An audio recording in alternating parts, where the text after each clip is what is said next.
So let me tell you about all the racism that I've experienced in my lifetime. See, started when I was shit. We'll start in Massachusetts when I was 12, and I got off the bus. We all got off the bus. My sister, everybody, and this white boy was mad at me, wanted to fight me or whatever. He kept hollering, so he came and pushed me when we got off the bus. And I'm like, okay, this bitch trying to fight. Everyone fight. So he ran to push me again, and I just moved out the way, and he fell. And I just started kicking his little ass. And his mama had pulled up, and she jumped out the car, and she started hollering at me, get off and leave him alone. Now I'm already done with him. I ain't kicking him no more. He done got up. His mama, leave him alone, leave him alone. I'm gonna call the police. And I'm like, lady, I'm not doing anything. Meanwhile, he sitting there running up, pushing me some more. While she hollering at me and she telling me to stop. And I'm like, but man, you see, he just keep pushing me. Like, tell him if he push me one more time, I'm gonna knock his ass out right in front of you. Like, and she yelling at me and stuff. So I ended up running the fuck off. I don't even remember how this shit walked off, ran out. I went and hid up under the car in the driveway though. I figured she was gonna come tell my uncle, and my uncle was gonna be mad at me and shit. But besides all that shit, that wasn't the racist shit. That was just some bullshit. I go to school the next day. I'm in the 7th grade now. They called me to the office and they tell me give them my book bag, and they searched my book bag. They said they had to search my book bag to make sure that I didn't have a gun in there because mama called or something and she thought I was gonna bring a gun to school because me and her son had a fight. So they searched my book bag. I ain't had no gun. By 7th grade, I ain't never even held a real gun in my life. When I was 12, but they didn't search his book bag, see if he had a gun or anything. But they searched while I was 12 years old. They searched my book bag to see if I had a gun in it because I had fought the boy after school out the bus, and he started it and all that bullshit. But that was the first bullshit. Then I moved to Alabama. You know how that shit go. So I guess Mobile wasn't all that racist. I don't remember nothing really happening out there in Mobile bad, but Birmingham. So I go to Birmingham now, high school, 14 through 18. Our school flag, no lie. They looked this shit up. Vestavia Hills High School. Our school flag was the Confederate flag. And our mascot was the Rebel Man. Swear to God, no lie. The Confederate flag was our school flag. And the fucking Rebel Man. Them bitches used to wear shirts like, you want to take our what's? With all of them holding shotguns and big ass Confederate flag on the shirt and stuff, but we wasn't allowed to wear no shirts that said Black Power, nothing with a fist on it like that. Like we couldn't wear none of that shit. But they was allowed to wear their shirts and stuff. So we go to the football games. They got Confederate flags everywhere waving. I used to take them bitches and break them. But, I couldn't do that with the parents. But the students, I used to take their shit and break them bitches as many as I could. Go to the pep rally. Big old, they used to have, at the pep rally, they had this big ass Confederate flag cover the whole wall. I used to just sit there like, man, I want to burn that shit down. So, you know how that went. A whole bunch of shit went down there. It was racist. One teacher had me in the hallway labeling me, oh, you got your sideways hat, big chain on, braids. I don't think I had braids at that time in high school. Nah, she was. And I'm like, yeah, okay, man. I done had so many occasions there. I didn't, man. I don't even want to talk about no damn Vestavia. So I was in the car another time with my mama. She was in the passenger side. I was driving. I guess I did signal in time for the popo man. I don't know what the hell it was, but he pulled me over. And I gave my mom the stuff, everything I'm supposed to. I was legal, everything was good. I was like 16. And my mama was in the car, you know what I'm saying? And she asked him a question. And he started answering the shit, but he went off on me. Look at me, I'm talking to you. And she's like, hold on, sir, hold on. I'm the one that asked you the question. It's like, he's not doing anything. He's just not looking at you. Like, I don't know. But he went off on me for nothing. I wasn't disrespectful or nothing, but that's how they was. She was like, oh, that was some bullshit. She got to see it firsthand, and she like, I ain't like that. And whoop. All parents gotta have a talk with their kids that's like this, because that shit can go left any kind of which way. But I moved out here to Arlington, to Texas from Alabama. I used to get stopped all the time by these two cops. I call them picking dicks. It was a white cop and a black cop. You know, the black cops is even worse to us, man. They hate us with a passion. Claim the nigga, it's niggers and it's black people. I hate niggers. They them type motherfuckers. And it's like, yo, I ain't got nothing to do with your past. They went like, but man, I ain't, you know what I'm saying? But so picking dick, man, them bitches used to always stop me for nothing, mess with me. One time I was riding with my homeboy, I was in the passenger seat. Now they already knew me and fucked with me, and they always used to search me and stuff, say they'd find me with drugs, but never caught me with no drugs or nothing. So I don't know, but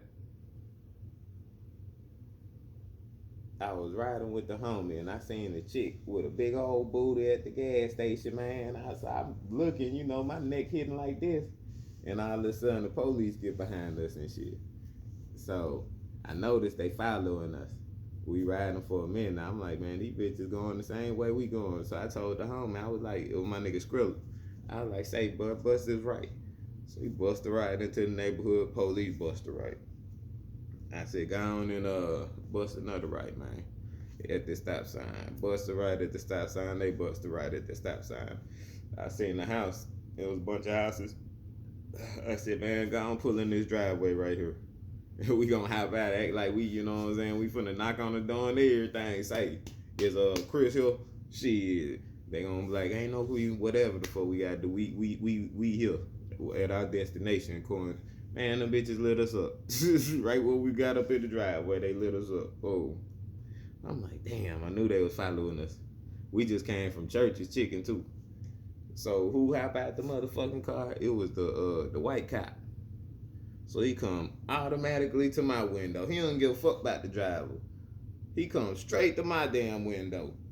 He's like, he looked in and seen it was me. He was like, hey, come see who it is, man. Guess who it is? Come on, come see who it is. Talking to the black cop, Dick. So he come, they both getting a good crack. Hey man, what's up? What you doing? I was like, shit, man, we just came from Church's. You see, shit, you want a French fry or something? They was like, nah. I'm like, man, what y'all pulling us over for? He was like, man, shit, we was sitting at that light and your head was cocked. You was looking hard as hell at us. And I was like, bruh. He's like, you had that big old afro. And you just was looking at us hard as hell. So we like, what? He up to no good. I said, bro, I seen a big booty chick at the gas station. Now that shit was on my daughter. I ain't see the police and wasn't looking at them, huh? I seen a big booty chick.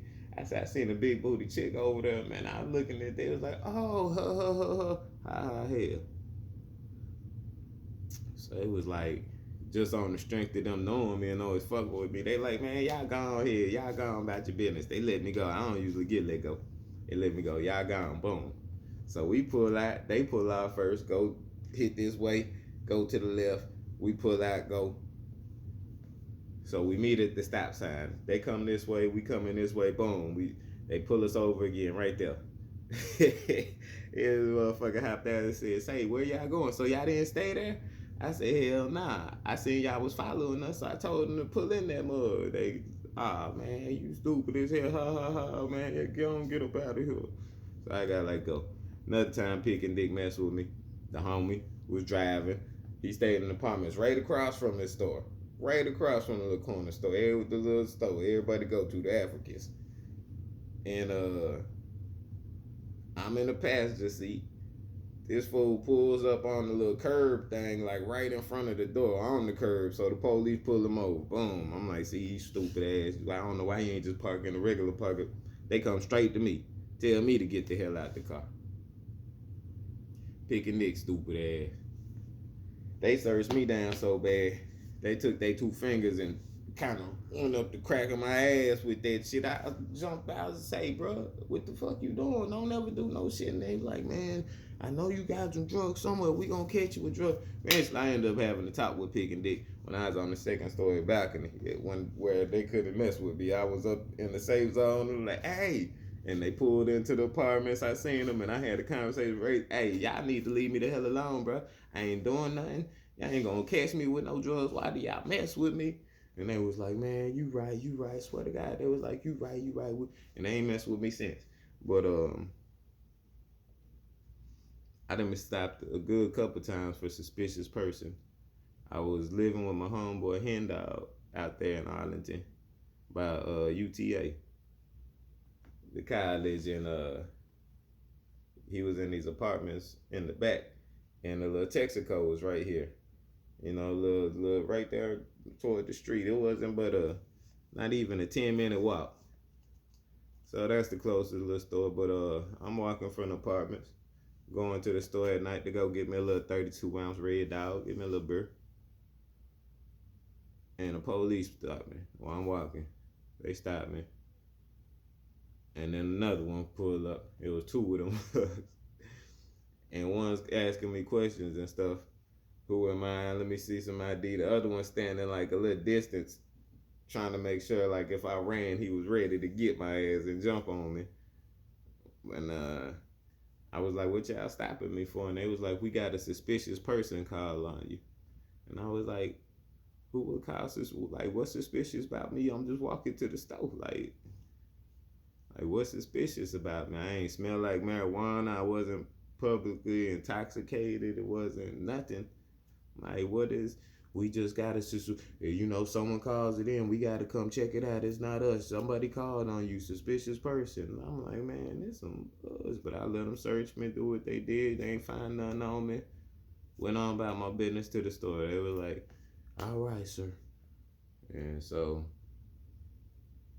kind of bullshit is that?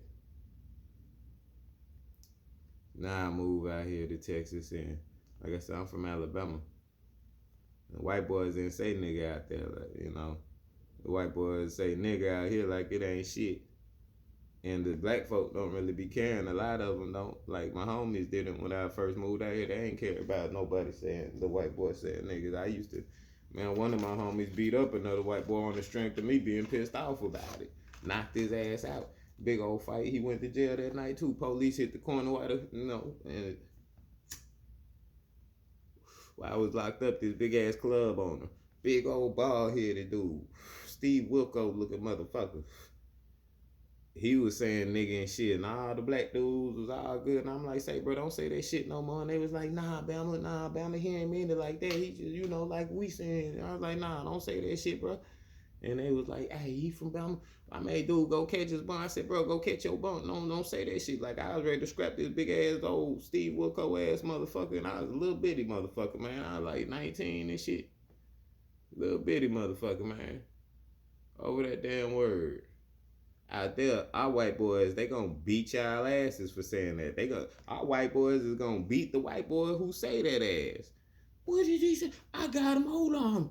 I got him. They gonna mop the floor with your ass. You say nigga in front of us. Yeah, that's our white boys out there in Bama, and they know better. That shit don't make you cool, motherfucker. Shit. So I go working at this shop right up here up the street. I'm gonna make another video about it in front of it so y'all can see the name of it and everything. But boss man say nigga all the time. Nigga this, nigga that. I'm like, yo, can you not say that in front of me like I scrap behind it? Like, I don't like that. He was like, oh, it might slip, you know what I'm saying? He's so used to saying it might slip, like a cuss word or something. Just remind him. And then he'll say some slick shit like, hey, you know how you don't like us saying the word nigger and stuff? Well, bitch, you just said the shit. Everything was like, fuck black people type shit. Fuck Obama. Mike Brown was supposed to got killed. Dante Wright was supposed to got killed. They all deserved it, but they same time saying suck my dick to the police when they get pulled over and type stories they telling me type shit. Drive around the corner, scream out, you racist to his son and stuff. Talking about everyone calls him a racist. I'm like, who? I ain't never heard. That was my boss, man. It was a small business. I was a contractor. So he felt like since it was his own business, he could say and do whatever he wanted. So I ended up eventually quitting that job because I was going to end up fucking him off. But it's just a whole bunch of racist stories I got right there. And I believe it was much more, but I had to keep this to a minimum. So when y'all say that racism don't exist still, kiss my ass. I've been through it.